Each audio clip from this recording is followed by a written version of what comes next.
If I told you that this tiny metal piece is your God and Savior, that it would bring you peace, happiness, and plenty of food one day, which of you would believe me? Probably none of you.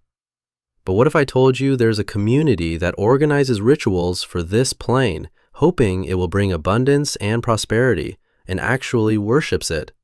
Subscribe and let's learn together how the massive technological power of the United States created a religion. Enjoy the show. In the vast blue breadth of the Pacific, for the inhabitants of those isolated islands where time seemed to stand still and only the whisper of the wind and the sound of the waves were heard, the year 1942 was a breaking point where the heavens split open and gods descended to earth. That deep silence, which had lasted for generations, was shattered one morning by the ear-piercing roar of giant iron birds and the sight of massive floating fortresses rising on the horizon, as these people, living only on what nature provided in their forest villages, witnessed the modern world crashing down upon them with all its destructiveness and glory. Imagine a community whose greatest technological invention until that day was a sharp stone or a bent branch, suddenly meeting machines that felled the jungle in seconds with massive steel teeth, lanterns that turned darkness into daylight with the press of a button, and more importantly, those mysterious boxes, namely cargo, drifting down from the sky with parachutes filled with never-before-tasted delicacies, magical medicines, and shiny fabrics. Thousands of white and black men landing on the island's shores summoned this limitless abundance without breaking a sweat, merely by whispering into strange radios and firing flares into the sky. This situation turned into a miracle in the minds of the locals, upsetting all the rules of logic they had ever known. To them, these arrivals could not be ordinary people. They were, at best, holy messengers capable of communicating with the spirits of their ancestors who had opened the gates of heaven, or the spirits themselves.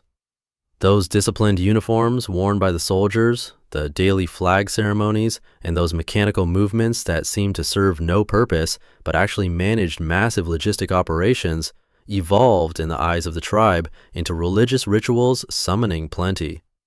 The crackling voice coming from a soldier's radio, followed shortly by a plane arriving to drop tons of food and supplies on the island, was the most effective form of prayer for the local people, and those metal boxes in the hands of these white gods were not worldly objects, but tangible forms of divine blessing.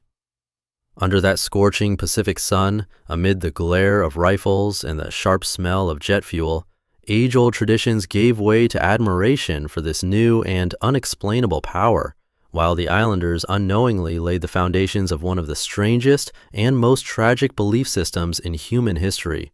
Because for them, the war was not a power struggle between states, but a miracle raining from the sky, and every detail they saw within this magnificent chaos was now becoming their new sacred text. Their astonishment at that moment was so profound that it was impossible for them to understand that the American army was there only to establish a strategic base, because the scene before them was like a fragment of a temporary paradise established on Earth, stretching the limits of human imagination, fed by the bounty emerging from the belly of another metal bird every morning. And this striking encounter would open a void of curiosity and desire in their souls that would never close, dragging them to the brink of an eternal wait. When the noisy and magnificent days of war were left behind and the sky returned to its former silence, the real great test for the islanders began with the departure of the gods who had filled their lives until that day.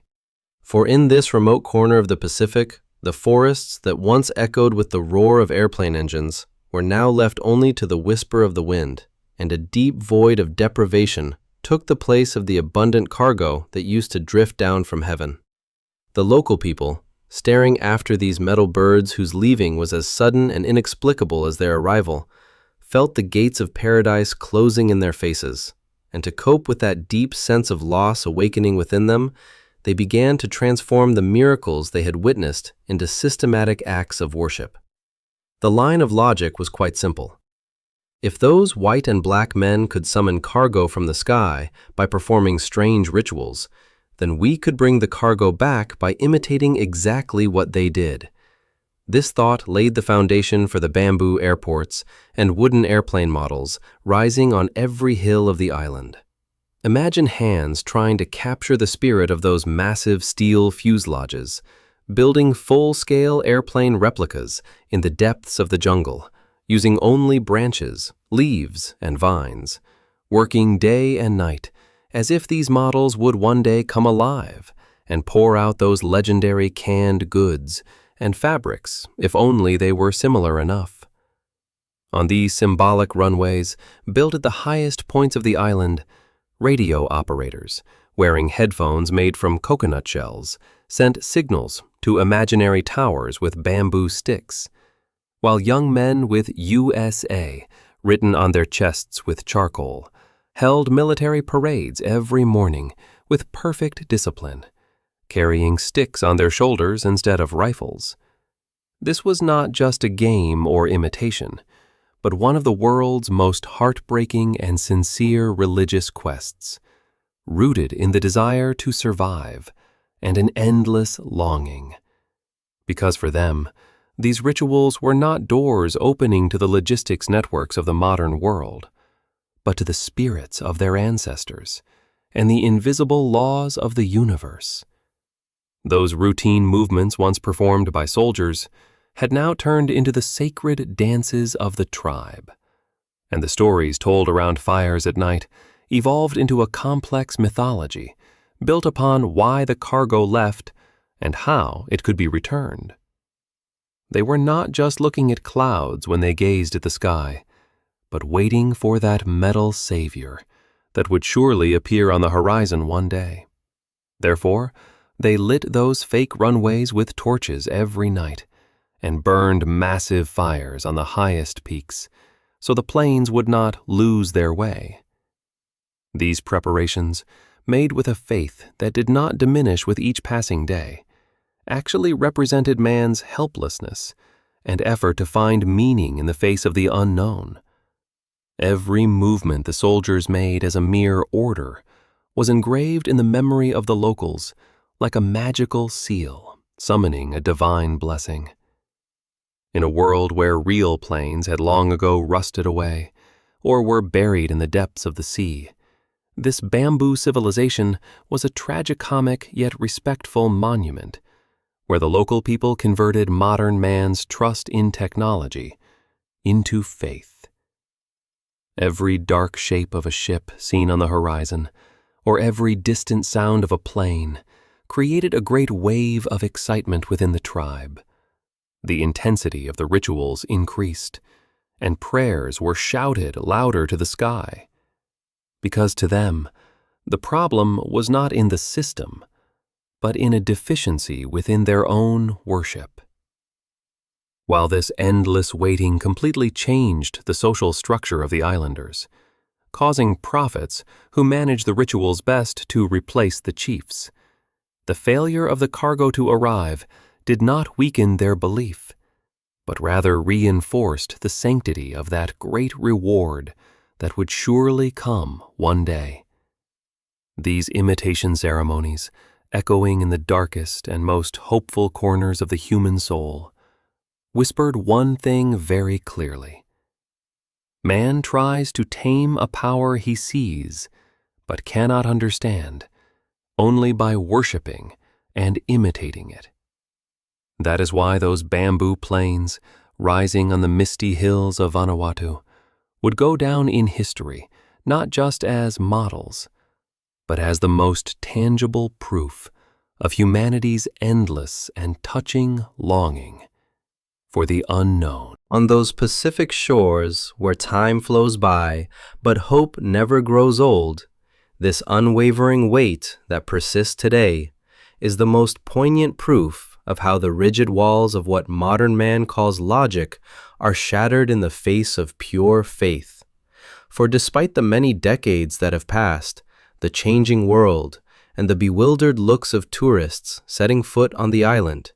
figures like John Frum or Prince Philip are not just ghosts of the past for those living in the dense jungles of Tanna Island, but remain the most tangible reality of tomorrow in the deepest corners of their hearts. Imagine that these rituals, which are merely antique relics or objects of anthropological curiosity to the outside world, are as vital as the rising sun every morning and as real as the humid air they inhale with every breath for these people. For them, the failure of the cargo to arrive is not a defeat, but merely a divine test of patience, signaling that their faith has not yet fully matured. Today, on certain days of the year, elders and youth, carrying bamboo rifles on their shoulders and USA written in red paint across their chests, take over that sacred heritage from their grandfathers like a relay race, whispering to all of us how boundless man's desire to find meaning truly is. Although modern technology crashes upon the island's shores at full speed, the fact that even the youth scrolling through social media with smartphones in their hands gather under the shadow of those bamboo plains at sunset to watch the horizon is the most striking picture of how the cold gray tones of rationality cannot fully satisfy the colorful and mysterious needs of the soul. This wait is not just a longing for an object or a tin can. It is a collective yearning for that great day of salvation when justice, abundance, and divine peace will descend upon the earth. And this yearning is so powerful that it manages to stay alive enough to see an engine sound in every whisper of the wind and a ship's prow in every bubble of the sea. What the rest of the world categorizes as empty hope is actually a massive object lesson showing how man can rebuild his own universe when left helpless, and how he can cling to those invisible bonds beyond the visible. Perhaps that is why the torches lit on the lush hills of Vanuatu do not just light the way for planes, but also brighten the dark sides of that pure, unselfish, and unwavering faith that the modern world has long ago forgotten. The question of whether that great cargo will arrive one day has long lost its importance, because the real cargo is that enormous sense of belonging these people have built during the waiting process, souls locked together around a common dream, and that innocent yet dignified stance passed down through generations. As this strangest story of humanity ends, we realize that we are all waiting for that cargo somewhere in our lives, whether we name it success, money, or another kind of love. But in essence, we all long for that mysterious and saving touch. The sparkle in the eyes of that old man on the misty slopes of Tana, opening his hands to the sky and watching the horizon, is perhaps the last refuge of that ability to believe in miracles that we have long lost. And as long as this wait continues, humanity will never completely lose that childlike hope within itself.